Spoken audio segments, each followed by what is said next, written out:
PR পদ্ধতিতেও নির্বাচন চাইছে না। পিআর পদ্ধতিটা আপনি জানেন যে পিআর পদ্ধতিটা উচ্চ কক্ষের জন্য সবাই একমত হয়েছে এবং আমার দলও সেই ক্ষেত্রে। আপনাদের দল একমত, কিন্তু বিএনপির সাথে তো মতপার্থক্য রয়েছে। বিএনপি একমত হয়েছে, বিএনপি চাইছে এখন পিআর পদ্ধতিতে নির্বাচন করবে। আচ্ছা, আপনি তো জুলাইয়ে অংশগ্রহণ করেছেন, সেই সময়ের অভিজ্ঞতা একটু আপনার মুখে জানতে চাই। আমি জুলাইয়ে অংশগ্রহণ করেছি সাভার অঞ্চলের আশুলিয়াতে, আমার ইউনিয়ন শিমুলিয়া। তো আমরা মোটামুটি আন্দোলন করেছি জিরানি এলাকাটার নাম জিরানি কেন্দ্রিক।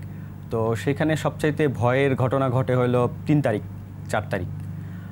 3 তারিখে আমরা যারা বেরিয়েছিলাম রাস্তায় আমাদেরকে শ্যুট করা হয়, সেখানে কয়েকজন ওই দিনেও গুলিবিদ্ধ হয়। আর বিশেষ করে 4 তারিখে আমাদের 32 জন সেখানে আমরা গুলিবিদ্ধ।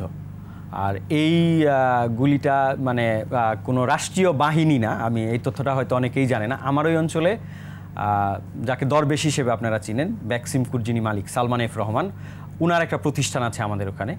ওই প্রতিষ্ঠানের নিরাপত্তার দায়িত্বে যারা ছিল, নিয়োজিত যে বাহিনী ছিল, তারা এই গুলিগুলো ছুড়ে। এবং তারা ওইখানে 12 বছরের একটা ছেলে ছিল যে এখনও হসপিটালে চিকিৎসাধীন অবস্থায় আছে, তার অবস্থা খুবই খারাপ হয়ে গেছিলো।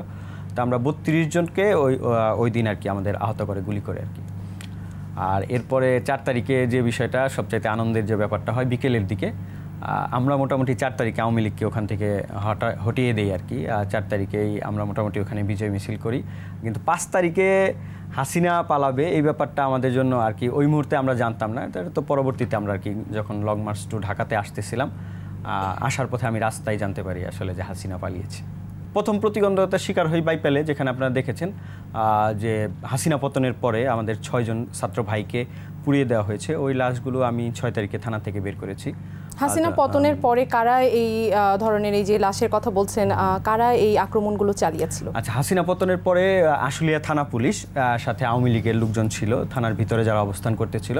তো এরা হলো পরিকল্পিতভাবেই এটা করেছে। কারণ প্রথমে এরা হাসিনা পতনের পরে বলছিল যে পুলিশ বলছে যে আমরা আপোষ করব, আমরা আত্মসমর্পণ করতেছি, আপনারা আমাদের ইট পার্কেল ছুড়েন না, আপনারা আসেন। যখন আমাদের ভাইরা যখন আগায় গেছে তখন এরা একদম খুব কাছে থেকে গুলি করে খুন করেছে। জুলাই নিয়ে যেই আশা ছিল সেই আশা বর্তমান পরিস্থিতিতে দাঁড়িয়ে কতখানি বাস্তবায়িত হলো? আমি আসলে আশাহত হতে চাই না। আমি এখনও স্বপ্ন দেখি, আমি নতুন বাংলাদেশের স্বপ্ন দেখি এবং আমার পরবর্তী প্রজন্ম যারা তৈরি হচ্ছে আমি সেই বাংলাদেশটা তাদেরকে উপহার দিয়ে দিতে চাই।